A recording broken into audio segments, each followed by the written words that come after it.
Welcome to CreatingStrongerNations.com.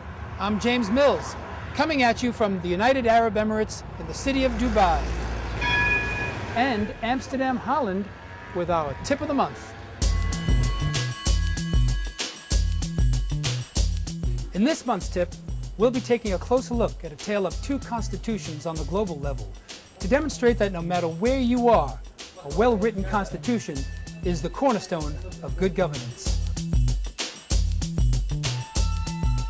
Whether it be in a Muslim country, a European nation, an Indian tribe, or your union, just about every governing body has a constitution. Whether it functions well or not often depends on the quality of those governing documents.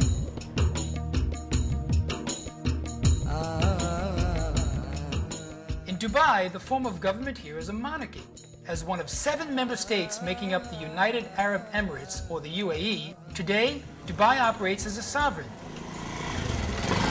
Since 1833, Dubai has been ruled by one family dynasty, and while it committed to joining the UAE in 1971, it wasn't until 25 years later, in 1996, that a constitution was permanently accepted, and it didn't come without great compromise.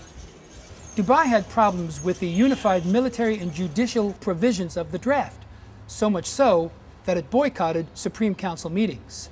It took the intervention of Saudi Arabia and Kuwait to mediate tensions.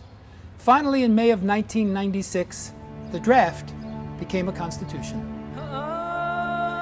It may have taken 25 years, but today, the UAE constitution is well written and even better, comprised of only 22 articles, which includes the turnkey amendment that has enabled Dubai to operate its own police force and judiciary within its own emirate. The constitutional case study here in the Netherlands is not as simple, yet it is a great opportunity for us to watch the process unfold. Since 2004, the 27 member states making up the European Union, including the Netherlands, have attempted to write and ratify the first ever constitution to serve the entire EU. Currently, it's operating under the informal treaties of the European Union, a troubled set of guidelines that have failed to address the needs of each member state. The goal now aims to replace the overlapping set of existing treaties by unifying human rights throughout the EU and streamlining decision-making into the 27-member organization. And the problem, or should I say problems, are cumbersome to say the least. With nearly 30 countries to cater to, the architects of the European Constitution tried to please everyone, a process that is too long, too wordy, and just doesn't work. For these reasons, voters here in Holland, France, and Ireland rejected the first draft constitution in 2005.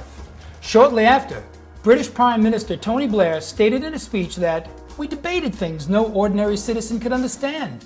And yet I remind you, the Constitution was launched under the title of bringing Europe closer to its citizens. So as it stands now, the European Constitution is in limbo, which brings us to our tip of the month.